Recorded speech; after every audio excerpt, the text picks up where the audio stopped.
खबरों पर डालते हैं विस्तार से नजर। संसद के दोनों सदनों में आज भी जमकर हंगामा हुआ और विधायी कामकाज ठप दिखाई पड़ा। इस बीच विपक्षी सांसद राज्यसभा में सभापति के खिलाफ अविश्वास प्रस्ताव लेकर आए हैं, जिसके बाद बीजेपी ने इंडी गठबंधन पर जमकर हमला बोला है। जहां विपक्षी दल सभापति का पक्षपात का आरोप लगा रहे हैं, तो संसदीय कार्य मंत्री ने सभापति की निष्पक्षता की जमकर तारीफ की है। संसद में पक्ष विपक्ष के बीच जारी गतिरोध के बीच शुक्रवार को राज्यसभा के सभापति के खिलाफ विपक्षी दलों की ओर से पेश अविश्वास प्रस्ताव ने सियासी कड़वाहट को और बढ़ा दिया है। दरअसल सोमवार से ही ये चर्चा थी कि कांग्रेस सभापति के खिलाफ अविश्वास प्रस्ताव लाने की तैयारी में है और मंगलवार को जयराम रमेश ने इस बात का ऐलान कर दिया। आज के जो चेयरमैन साहब हैं, बड़े विद्वान हैं, बड़े वकील हैं, पर जिस तरीके से उन्होंने सभा चलाया है, सदन चलाया है, और ख़ास तौर से कल जो देखने को मिला, हमें मजबूर कर दिया। सारे के सारे इंडिया पार्टी सभी ने हस्ताक्षर किया है इस अविश्वास प्रस्ताव पर। कांग्रेस का दावा है कि इस प्रस्ताव में 60 सांसदों के हस्ताक्षर हैं और इसमें सभी इंडी गठबंधन के सहयोगी दल शामिल हैं। कांग्रेस का कहना है कि सभापति के पक्षपातपूर्ण रवैये के चलते ये प्रस्ताव लाया गया है। बीजेपी और सहयोगी दलों ने राज्यसभा के सभापति के खिलाफ अविश्वास प्रस्ताव पर कांग्रेस की आलोचना की है।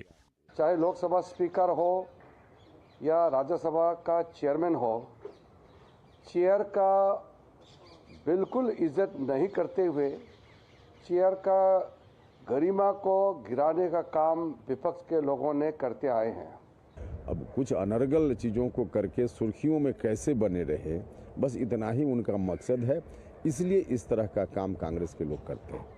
इससे पहले राज्यसभा में मंगलवार को पक्ष और विपक्ष के बीच गतिरोध के चलते सदन की कार्यवाही बाधित हुई।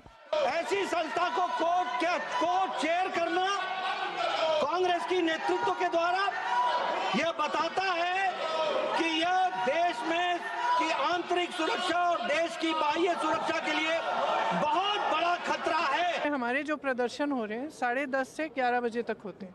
जैसे ही हाउस शुरू होता है हम अंदर चले जाते हैं काम करने के लिए। काम हो ही नहीं रहा है। जैसे ही हम बैठते हैं ये लोग कुछ शुरू कर लेते हैं ताकि अर्जन हो जाए। उधर लोकसभा में भी हंगामे के चलते कामकाज नहीं हो पाया। हंगामे के बीच ही मर्चेंट शिपिंग बिल 2024 को सदन में पेश किया गया।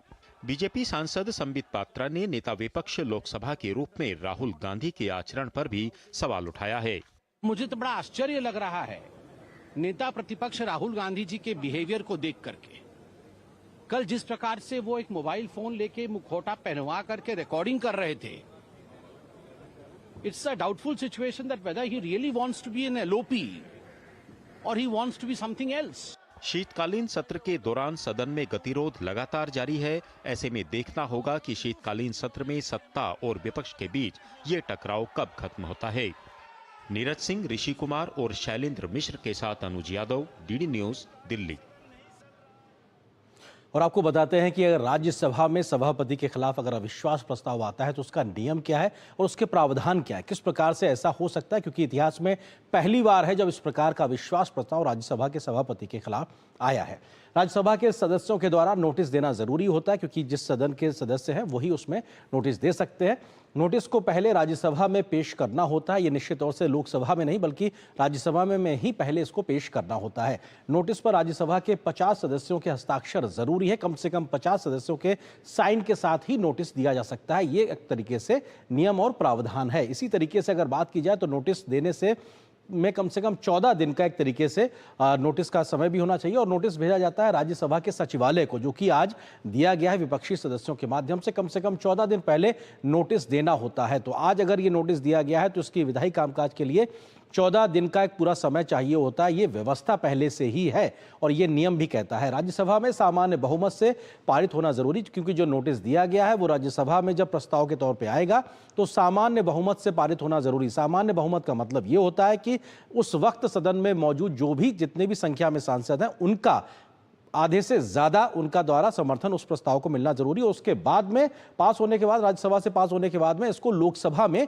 भेजा जाता है, क्योंकि दोनों ही सदनों से इसको पास होना जरूरी होता है और लोकसभा में भी सामान्य बहुमत से इसका पास होना जरूरी होता है। उसी प्रकार का सामान्य बहुमत कि उपस्थित सदस्यों की आधी से ज्यादा संख्या उसके समर्थन में प्रस्ताव करे। नोटिस विचाराधीन रहने तक सभापति नहीं करते हैं सदन की अध्यक्षता, क्योंकि उनके खिलाफ मामला लंबित होता है। तो ऐसे में ये एक व्यवस्था है कि वो अपने आप में चेयर पे नहीं होते हैं। सभापति जरूरत पड़ने पर वोटिंग में भी हिस्सा नहीं लेते। अगर वो डिवीजन का मौका आता है और अगर बराबरी का मामला होता है तो इस प्रकार की स्थिति में, क्योंकि उनके ही खिलाफ है मामला, तो ऐसे में वो डिवीजन के समय वोटिंग भी नहीं करते हैं। नोटिस में उपराष्ट्रपति को हटाने के स्पष्ट कारण बताना जरूरी होता है कि आप जब नोटिस देंगे आपको बताना होगा कि आपके पास वजह क्या है और उस वजह के आधार पर आप एक तरीके से ये अविश्वास प्रस्ताव लेकर आए हैं। संविधान के अनुच्छेद 67B में इस प्रकार की व्यवस्था को दिया गया है ताकि कैसे किस प्रकार का नियम हो, अगर जरूरत पड़ती तो उसका इस्तेमाल किया जा सकता है। यह संविधान के अनुच्छेद 67B में इसका उल्लेख साफ तौर से नजर आता है।